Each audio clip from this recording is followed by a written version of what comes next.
அது இந்தியாவுடைய மக்கள் இன்னும் அவர் இருக்கின்ற காலம் வரையில் அது தொடரும் என்கின்ற அளவிற்கு மிகப்பெரிய சாதனைகளை இந்த 2014ஆம் ஆண்டுக்கு பிறகு செய்தது பிரதமர் நரேந்திர மோடி அவர்கள். அவர்கள் வந்த பிறகுதான் இந்தியா முழுக்க சாலைகள், 6 வழி சாலைகள், 8 வழி சாலைகள், போக்குவரத்து வசதிகள், ட்ரெயின் போக்குவரத்துக்கு டனல்ஸ், அதிக நீளமான சுரங்கப்பாதை, டனல், சுரங்க ரயில் போக்குவரத்து அனைத்தையும் செய்து கொடுத்தது நமது பாரதபுரம் அவர்கள். அதில் குறிப்பாக சொல்ல வேண்டும் என்றால் ரயில் போக்குவரத்து 9400 கோடி ரூபாய்க்கு மேலாக இந்தியா முழுக்க ரயில் போக்குவரத்துக்கு இன்னைக்கு மக்கள் ஏற்பாடு செய்திருக்கிறார்கள். பிரதமர் அவர்கள் ஏற்பாடு செய்திருக்கிறார். 2014க்கு முன்பு வெறும் நாடு முழுக்க இருந்த விமான நிலையங்களை காட்டிலும் இப்பொழுது 140க்கும் மேற்பட்ட விமான நிலையங்களை புதிதாக கட்டித்தந்தது. கப்பல் போக்குவரத்தை பொறுத்த மட்டிலும் நமது நாட்டிலே, தமிழ்நாட்டில் மட்டுமே தூத்துக்குடி துறைமுகத்தில் மட்டும் இதுவரையிலும் 6000 கோடி ரூபாய்க்கு மேலாக மத்திய அரசு முதலீடு செய்திருக்கிறது. இது எதை காட்டுகிறது சொன்னால் தமிழ்நாட்டிற்கு அதிகமாக நிதி வந்து கொண்டிருந்தது என்பதை காட்டுகிறது, தூத்துக்குடி துறைமுகத்தில் மட்டும்.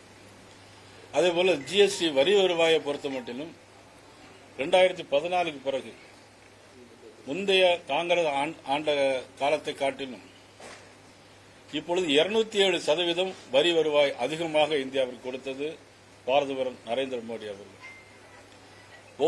ஒரு வாழ்க்கை, ஒரு மனித தரம் உயர வேண்டும் என்பதற்காக ஒவ்வொரு விவசாயிகளுடைய குடும்பத்திற்கு ஆண்டு ஒன்றிற்கு 6000 ரூபாய் வீதமாக தமிழ்நாட்டில் மட்டும் 40 லட்சம் பேருக்கு கொடுத்தது பாரத பிரதமர் நரேந்திர மோடி அவர்கள். ஏழைகளுக்கு வீடுகள் கட்டுகிற திட்டம், வறுமை கோட்டிற்கு கீழே உள்ளவர்களை மீட்கின்ற திட்டம், நாடு முழுவதும் இந்தியா முழுவதும் 25 கோடி மக்களுக்கு மேலாக வறுமை கோட்டிலிருந்து அவர்களை மீட்டெடுத்திருக்கிறார்கள். 4 கோடிக்கு அதிகமான வீடுகள் கட்டப்பட்டிருக்கிறது. 3 கோடிக்கு அதிகமான லட்சாதிபதி சகோதரிகளை உருவாக்கியிருக்கிறது நமது பாரத பிரதமருடைய அரசு. சுய வேலைவாய்ப்பு ஊக்குவிக்கும் திட்டத்தில் 57 கோடிக்கு மேலான முத்ரா கடன்கள், 57 கோடி ரூபாய்க்கு மேல 57 கோடி முத்ரா கடன்கள் எல்லா வங்கிகளிலும், எல்லாம் சாதாரண ஏழை வியாபார மக்களுக்கு, அதேபோல மாணவர்களுக்கு கல்வி கடன்கள் தந்தது பாரத பிரதமர் நரேந்திர மோடி அவர்கள். கண்ணியத்தையும் சுகாதாரத்தையும் உறுதி செய்யும் வகையில் 12 கோடிக்கும் அதிகமான கழிவறைகள். ஒரு காலத்தில் பாத்தீங்கன்னா, கிராமத்தில் பாத்தீங்கன்னா வெளியில வீதி வெளியில போவாங்க, அதிலும் பெண்களுக்கு ரொம்ப கஷ்டமா இருக்கு. அதை உணர்ந்த மோடி அவர்கள்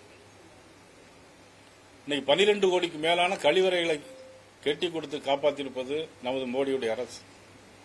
அதேபோல வெறும் விறகுகளே கொண்டு அடுப்பூதி எரித்துக் கொண்டிருந்த பெண்களுக்கு புற்றுநோய் வரும். அதிகமாக ஆண்களை விட பெண்களுக்கு தான் புற்றுநோய் வரும்.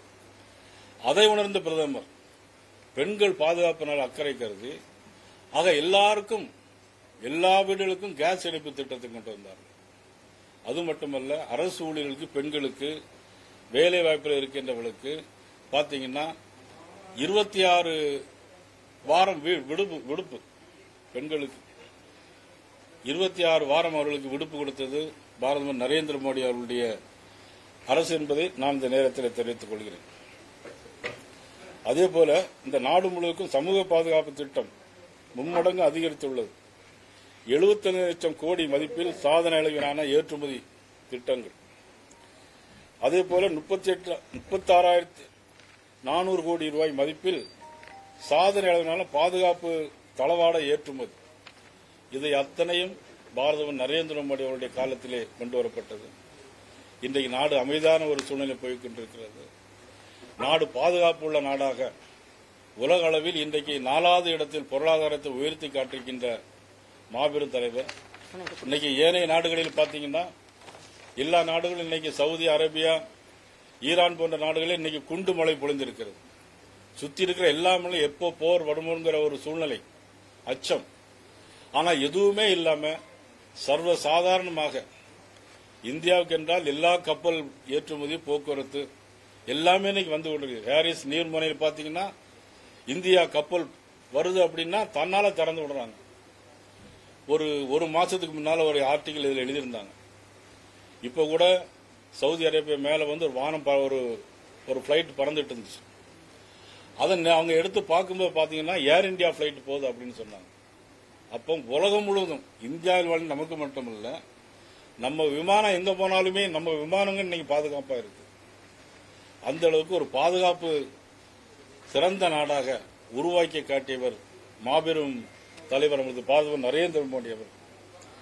இப்படி பல்வேறு திட்டங்கள், வந்தே பாரத் ரயில்கள், அதாவது ஒரு நாடு முன்னேற வேண்டும் சொன்னா பொருளாதாரத்தில் மட்டுமல்ல, ஒரு நாடு கட்டமைப்புகள் மிகுந்து இருந்திருந்தால்தான் அந்த நாடு முன்னேறுவதற்கு வாய்ப்புகள் இருக்கு.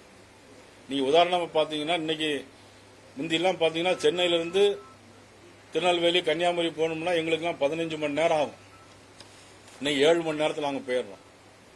அதனால என்ன வரும் அப்படின்னாக்கி இன்னைக்கு சாலையில் இரு பக்கத்திலையும் பாத்தீங்கன்னா எல்லாமே எல்லா ஃபேக்டரி மாதிரி இன்னைக்கு எல்லா உணவகங்கள், எல்லா வகையான தொழிற்சாலைகள் எல்லாமே ஈஸியா நம்ம போறோம்.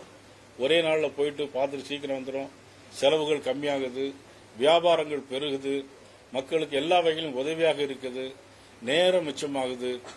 ஆக இதெல்லாம் ஒரு நாடு சாலைகள் மேம்பாட்டு திட்டத்தின் கீழ் இதெல்லாமே வருகிறது என்பதை தான் இன்றைக்கு நாடு ஒரு வளர்ச்சியடைந்த நாடாக, பாதுகாப்பு இருந்த நாடாக, மிக விரைவில் இது வல்லரசு நாடாக இன்னைக்கு நம்ம நாடு மாறிக்கொண்டிருக்கிறது. இது அத்தனைக்கும் காரணம் பாரத பிரதமர் நரேந்திர மோடி அவர்கள். அதனால்தான் இன்னைக்கு கமலாலயத்தில் கீழே என்னென்ன திட்டங்களுக்கு எத்தனை கோடி ரூபாய் எத்தனை நபர்களுக்கு என்று நாங்கள் ஒரு எக்ஸிபிஷனை இன்னைக்கு வைத்திருக்கிறோம். இது எல்லா மாவட்டங்களிலும் இதேபோல பொருட்காட்சி எல்லா மாவட்டங்களிலும் வைப்பதற்கு ஏற்பாடுகளை செய்திருக்கிறோம் என்பதை நேரத்தில் தெரிவித்துக் கொண்டு, மிக மோசமான ஒரு கால சூழ்நிலை வந்தது, அதாவது கொரோனா கால திட்டம். அப்போ உலக நாடுகளே இன்னைக்கு பயந்துட்டு இருந்தாங்க. அந்த நேரத்தில் நம்ம கோவாக்சின் கண்டுபிடிச்சது நம்ம நாட்டுடைய பக்கத்தில் இருக்கக்கூடிய ஆந்திரா மாநிலத்தினுடைய எல்லா கிருஷ்ணன் என்பவர் தான் அதை ஆராய்ச்சியில் கண்டுபிடித்தார். முழுவதுமாக அவருக்கு பாதுகாப்பும் உதவியும் கொடுத்து அந்த கோவாக்சினை கண்டுபிடிக்கிறதுக்கு உதவியா இருந்தது நமது பாரத பிரதமர் நரேந்திர மோடி என்பதை நாம் பெருமையோடு சொல்லிக்கொள்வோம். அது மட்டுமல்ல, இதை வெளிநாடுகளுக்கும் ஃப்ரீயா கொடுத்தாங்க. காசு வாங்கிட்டு கொடுக்கல, ஃப்ரீயா கொடுத்தாங்க. தமிழ் மொழி, தமிழ் கலாச்சாரம், தமிழ் பண்பாடு. ஐநா சபைக்கு போனாலும் சரி தமிழை பத்தி பேசுறார்.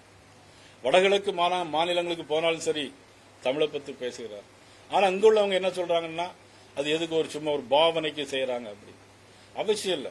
தமிழ் மொழியையும் தமிழ் கலாச்சாரத்தையும் தமிழ் பண்பாட்டையும் கவர்ந்ததன் விளைவாகத்தான் யாதும் ஊரே யாவரும் கேளீர் கலியன் பூங்குன்றனாருடைய கருத்தை எல்லா மேடைகளையும் சொல்றார். பனாரஸ் பல்கலைக்கழகத்தில் தமிழுக்குன்னு ஒரு இருக்கையை தனியா எடுத்து கொடுத்தார் பாரத பிரதமர் நரேந்திர மோடி. இன்னைக்கு இலங்கைக்கு போயாச்சுன்னா தமிழர்களுக்கு ஆயிரக்கணக்கான வீடுகளை கட்டி கொடுத்தது நமது பாரத பிரதமர் நரேந்திர மோடி அவர். அண்ணா சக்கரவர்த்தி அண்ணா இருக்கிறாங்க, பழைய பிரைம் மினிஸ்டருக்கு வீட்டுக்கெல்லாம் போயிருக்காங்க, நாங்களும் போயிருக்கிறோம். ஆனா இலங்கையில தமிழர்களுக்கு தனி அந்தஸ்தை உருவாக்கி கொடுத்தது நமது பாரத பிரதமர் நரேந்திர மோடி அவர். ஆயிரக்கணக்கான வீடுகள், மருந்துகள், சீருடைகள். இன்னைக்கு இலங்கையில தமிழர்கள் பாதுகாப்பா இருக்காங்கன்னா அது காரணம் நமது பாரத நரேந்திர மோடி அவர். காங்கிரஸ் ஆட்சி காலத்தில் யாரும் ராமேஸ்வரத்தில் மீன் பிடிக்க போக முடியாது. மீன் பிடிக்க போனா சுட்டு கொண்டுட்டு வெறும் பாடி தான் வரும். ஆனா இப்போ ஒரு சம்பவம் கூட சுடப்படுறது கிடையாது. இன்னைக்கு எல்லாரும் பாதுகாப்பா மீன் பிடிக்கிறாங்க. ஒரு சில பேர் உள்ள போயிட்டு ஏதாவது மாட்டிக்கிட்டு அதுக்கப்புறம் திருப்பியும் எடுத்து கொண்டு வந்துடுறாங்க. தூக்கு தண்டனை போன கைது கூட மீட்டு கொண்டு வந்திருக்கிறது நமது பாரத நரேந்திர மோடி. ஏன் இவ்வளவு பிரச்சனைக்கு அப்பமும் இவ்வளவு தேர்தல் நடந்துட்டு இவ்வளவு எல்லாமே ஒரு மோசமான ஒரு இக்கட்டான ஒரு சூழ்நிலையில் போர் சூழல் நிலையில் கூட ஈரான்ல இருந்து கன்னியாகுமரி மாவட்டத்தில் 743 பேரை ஒவ்வொரு ஆளுக்கும் 1.5 லட்சம் ரூபாய் செலவு நம்ம மத்திய அரசாங்கமே ஏற்பாடு செய்யுது. அது தனி விமானத்தை அவர்களை என்று இறக்கிவிட்டது பாரத பிரதமர் நரேந்திர மோடி அவர்களை தவிர வேற யாரும் இருக்க முடியாது. ஒரு தமிழன் தனி மனிதனாக இருந்தாலும் சரி அவரை காப்பாற்றுவது நமது பாரத நரேந்திர மோடி அவர்கள் என்பதையும் இந்த நேரத்தில் நான் தெரிவித்துக் கொள்கிறேன். அதே மாதிரி குலசேகரப்பட்டினத்தில் ராக்கெட் ஏவுதளங்கள், அவர் கங்கை கொண்ட சோழபுரத்திலே யாருக்கும் தெரியாது, எல்லாருக்கும் தெரிஞ்சிருக்கும், படிச்சிருப்பாங்க. எல்லாரும் தஞ்சாவூர்ல ராஜராஜ சோழன் பற்றி தான் படிச்சிருப்பாங்க. ஆனா ராஜேந்திர சோழன் கட்டிய கங்கை கொண்ட சோழபுரத்தினுடைய வரலாறு, அது கங்கை கொண்டான், கடாரம் வென்றான் என்றெல்லாம் படிச்சிருக்கிறோம்.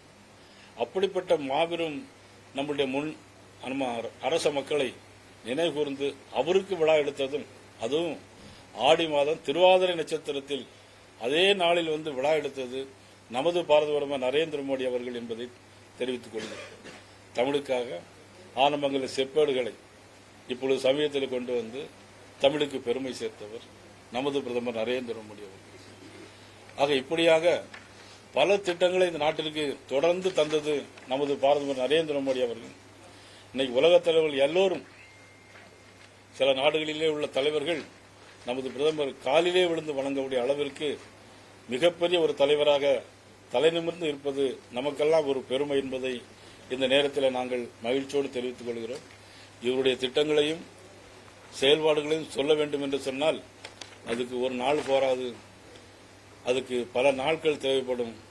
இன்றைக்கு பாரதிய ஜனதா கட்சி தொண்டர்கள் மட்டுமல்ல, வெற்றி தோல்வி என்பது ஒரு பக்கம் இருந்தாலும் கூட பிரதமர் நரேந்திர மோடி அவருடைய தலைமையிலே வாரத்துக்கு 7 நாட்கள், மாதம் 30 நாட்கள், 365 நாட்களும் ஆண்டுக்கு நாங்கள் தமிழர்களுக்காக மட்டுமல்ல எல்லோருக்காக உழைப்பதற்கு நாங்கள் காத்திருக்கிறோம். புதிதாக கட்டப்பட்ட பாராளுமன்றத்தில் கூட செங்கோலை, நமது ஆதீனங்கள் இருக்கின்ற தமிழர்களுக்கு பழம்பெருமையான செங்கோலை பாராளுமன்றத்தில் நிறுவியது தமிழர்களுக்கு கிடைத்த மிகப்பெரிய பெருமை. இதையெல்லாம் தமிழக மக்கள் நிச்சயமாக அறிந்து கொள்வார்கள். வருகின்ற காலங்களில் தமிழர்கள் மட்டுமல்ல ஒட்டுமொத்த இந்தியர்களும் ஒருமித்து ஏற்கின்ற மாபெரும் தலைவராக நரேந்திர மோடி விளங்கிக் கொண்டிருக்கிறார்கள் என்பதை இந்த நேரத்தில் நாங்கள் மகிழ்ச்சியோடு தெரிவித்துக் கொள்கிறோம்.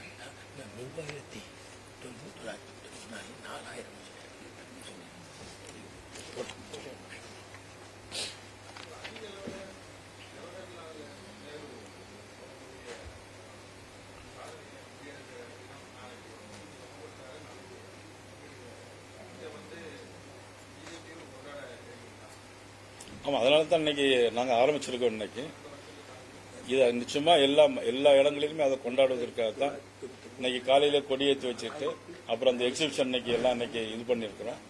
நீங்களும் புகைப்படம் எடுத்திருக்கிறீங்க, மக்களுக்கும் தெரிவிக்கிறோம்.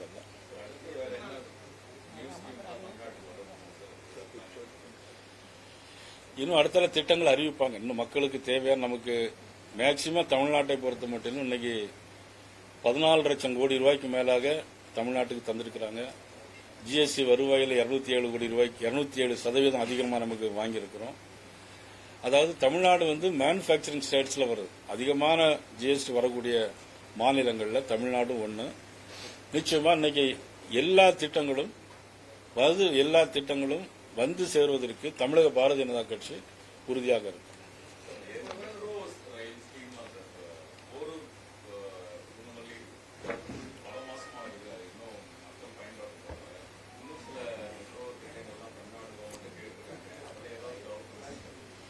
இல்ல, மெட்ரோ திட்டங்களை பொறுத்த மட்டும், அதாவது மதுரை கோயம்புத்தூர் மெட்ரோ திட்டங்களை பொறுத்த மட்டும் அந்த டீடைல்டு ப்ராஜெக்ட் ரிப்போர்ட்டை அவங்க தவறாக கொடுத்திருந்தாங்க கடந்த கால திமுக அரசு. அந்த டீடைல்டு ப்ராஜெக்ட் ரிப்போர்ட் சரியா கொடுக்கல. அவங்க ஒரு மெட்ரோ ஸ்டேஷன் நீளம் எவ்வளவு இருக்கணும், அகலம் எவ்வளவு இருக்கணும் அப்படிங்கிற ஒரு கணக்கு இருக்கு. அது மட்டும் சென்னையில் உள்ள மக்கள் தொகையை விட அங்க அதிகமா இருக்கிறதாக ஒரு அதுலயும் இந்த ப்ராஜெக்ட் ரிப்போர்ட்ல கொடுத்திருக்காங்க. அந்த ப்ராஜெக்ட் ரிப்போர்ட்டை தவறு, திருப்பி அனுப்புங்க அப்படின்னு ஒன்று சொல்லியிருக்கிறாங்க. அது இனிமேல் உள்ள அரசு அதை பரிந்துரை செய்து அனுப்புகின்ற நேரத்தில் தமிழக பாரதிய ஜனதா கட்சி உண்மையில் அதை கொண்டு வருவதற்கு நாங்கள் முயற்சிப்போம்.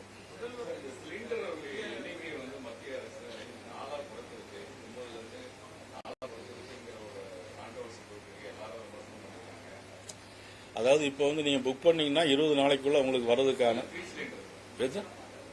உஜ்வாலா ஆமா அரசு நாளைக்கு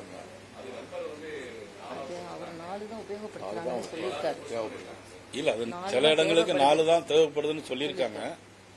அது அதனுடைய அடிப்படையில் இருக்கும்.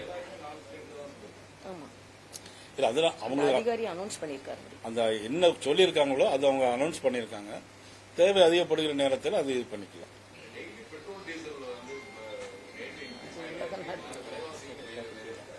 நீங்க மற்ற மாநிலங்களை மற்ற கண்ட்ரிகளை ஒப்பிட்டு பார்க்கும்போது நீங்க பாகிஸ்தான், இலங்கை இல்ல இவ்வளவு இடத்துல அங்க வந்து எவ்வளவு தூரம் எவ்வளவு பெட்ரோல் டீசல் கிடைப்பதற்கே கஷ்டமா இருக்கு. இவ்வளவு போர் நடக்கின்ற இந்த சூழ்நிலையிலும் கூட நமக்கு இவ்வளவு தூரம் வருகிறத நினைச்சு நீங்க பெருமைப்படணும்.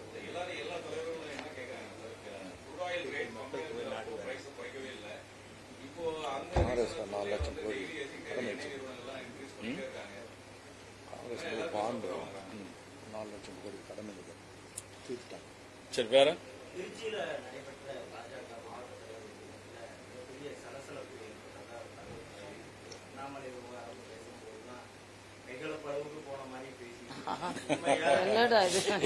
இல்ல ஒரு சலசலப்பும் கிடையாது. என்னன்னா பிரஸ் மீட்ல இப்போ நான் எல்லாரையும் சொல்லல, பிரஸ் மீட்ல பார்க்கும்போது எங்க டாக்டர் தமிழிசை என்ன பண்ணுவாங்கன்னா சில பேசுவாங்க. பேசும்போது பாத்தீங்கன்னா பாதியை கட் பண்ணிட்டு மீதியை விட்டுருவாங்க. எது பிரச்சனை வருமோ அதை மட்டும் எடுத்து மீடியால போட்டு இன்று அப்படின்னு போட்டு டாக்டர் தமிழிசை அப்படின்னு போட்டு இது பண்ணி போட்டுட்டே இருக்கும். அந்த மாதிரி பேசும்போது வார்த்தையில வார்த்தை தவறி வேற ஒண்ணும் இல்லை. பேசும்போது அப்படி பேசக்கூடாதுன்னு சொன்னாங்க. கலகலப்பும் இல்ல, ஒன்னும் இல்ல.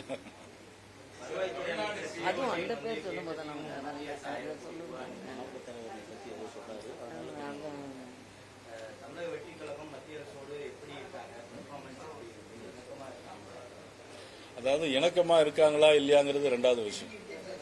தமிழ்நாட்டு மக்கள் என்ன தேவையோ கேட்க வேண்டியது அரசுடைய கோரிக்கை, கொடுக்க வேண்டியது மத்திய அரசுடைய கடமையும், அது கூட இருந்து பெற்றுக்கொள்வது எங்களுடைய உரிமை. அந்த அடிப்படையில் இன்னைக்கு மத்திய அரசு 1000 கோடி ரூபாய் இன்னைக்கு ஒதுக்கி இருக்குன்னு நம்மளுடைய வருவாய்த்துறை அமைச்சர் திரு செங்கோட்டையன் அவர்கள் சொல்லியிருக்காங்க.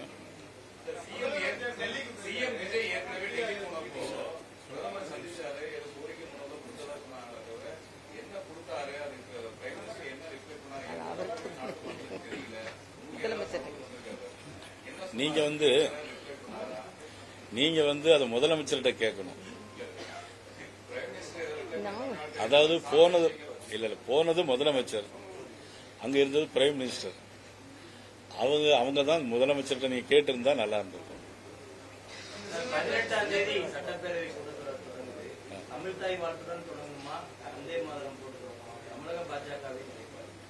வந்தே மாதரம் வேணும், தமிழ் தாய் வாழ்த்து வேணும். எப்படி இருக்குதோ அது வந்தே மாதரம் பிளஸ் தமிழ் தாய். வந்தே மாதரம் சொல்றது ஒன்றும் தவறு ஒன்றும் இல்லையே. எப்படி தமிழ் தாய் வாழ்த்து சொல்றோமோ அதே மாதிரி வந்தே மாதரம் சொல்லலாம். அதுல ஒன்றும் தவறு இல்லை.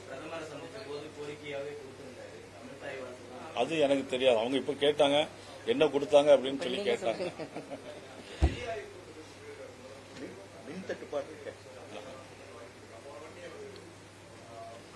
இன்னைக்கு தமிழ்நாட்டை பொறுத்த மட்டும் அதாவது ஒரு ஆட்சி வந்து குறைந்தபட்சம் ஒரு 3 மாசம் 6 மாசமாவது ஒரு அவகாசம் கொடுக்கணும், எந்த குறையும் சொல்லக்கூடாது.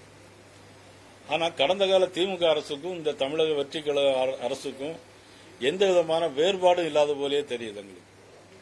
எப்படி பார்த்தா இந்த இன்னைக்கு அதுல ஒரு 20 நாள் 21 நாள், இன்னைக்கு வந்து ஒரு 5 நாள் ஆச்சு, 8 நாள் ஆச்சு.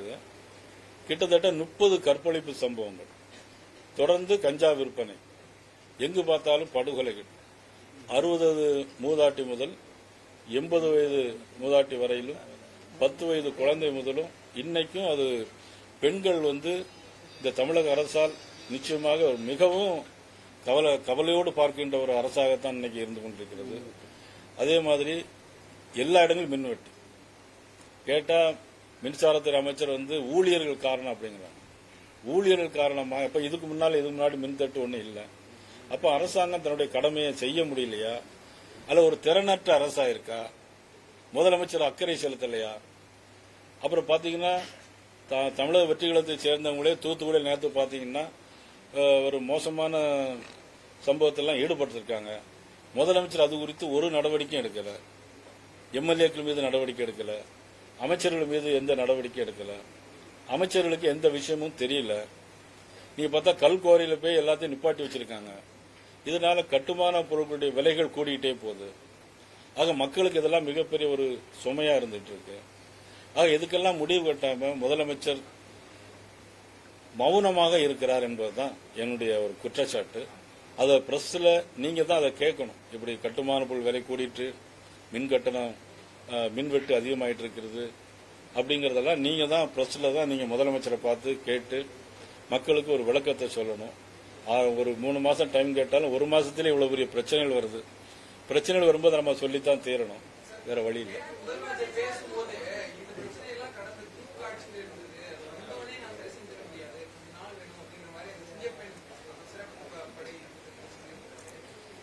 அதாவது உடனடியாக சரி பண்ணாலும் 1 மாசம் ஆயிடுச்சு. சட்டம் ஒழுங்கு என்னாச்சு? தப்பு செய்யறதே தமிழக வெற்றி கழகத்தில் தானே தப்பு செய்யறாங்க. நாங்க வேற யாரும் பிடிக்கல. உங்க கட்சியில் உள்ளவங்களும் என்ன நடவடிக்கை எடுத்திருக்கீங்க? யாரையாவது கட்சி விட்டு நீக்கிறீங்களா? அமைச்சர் மீது நடவடிக்கை எடுத்திருக்கீங்களா? சம்பந்தப்பட்ட குற்றவாளிகளா இருக்கிற சட்டமன்ற உறுப்பினர்கள் மீது நடவடிக்கை எடுத்திருக்கிறீங்களா? எதுவுமே செய்யலையே. அதானே எங்களுடைய குற்றச்சாட்டு.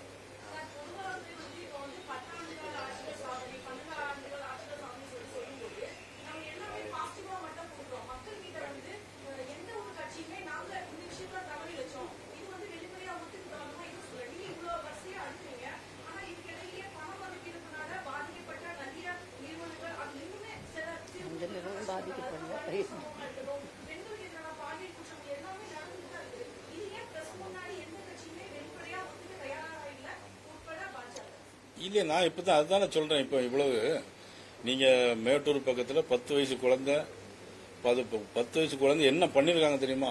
ரொம்ப கோரப்படுத்தி கொண்டு இருக்காங்க. அது செய்ய வேண்டியது யாரு? காவல்துறை தானே செய்யணும். முதலமைச்சர் கையில தானே காவல்துறை இருக்கு.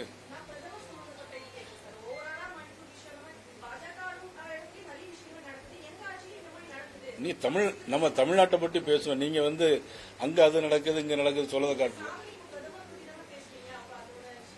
ஆமா, அங்க அந்த நாட்டுடைய முதலமைச்சர் யாரு அங்க இருக்கிறாங்க?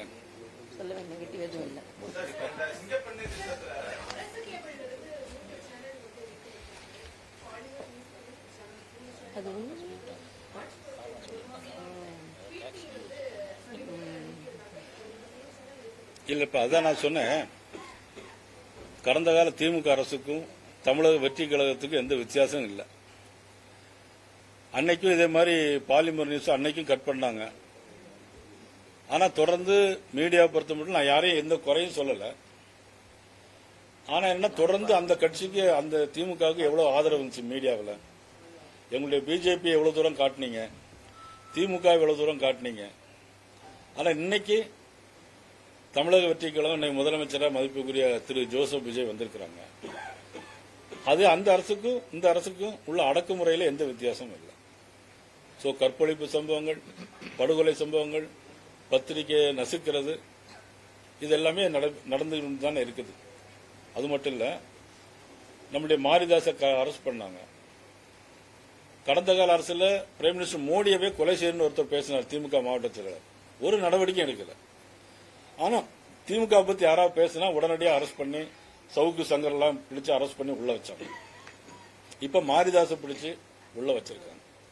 சோ 1 மாத கால அரசும் கடந்த 5 ஆண்டு கால அரசும் ஒரே வேலையை தான் செஞ்சுட்டு இருக்கு. இதை மக்கள் பார்த்துக்கிட்டு தான் இருக்கணும்.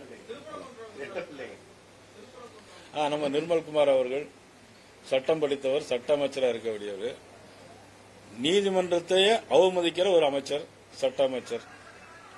திருப்பரங்குன்றத்தில் தீபம் ஏற்ற வேண்டும் என்பது நீதிபதியுடைய உத்தரவு. நீதிபதி உத்தரவை மதிக்க மாட்டேன்னு சொல்றது சட்டத்துறை அமைச்சர்.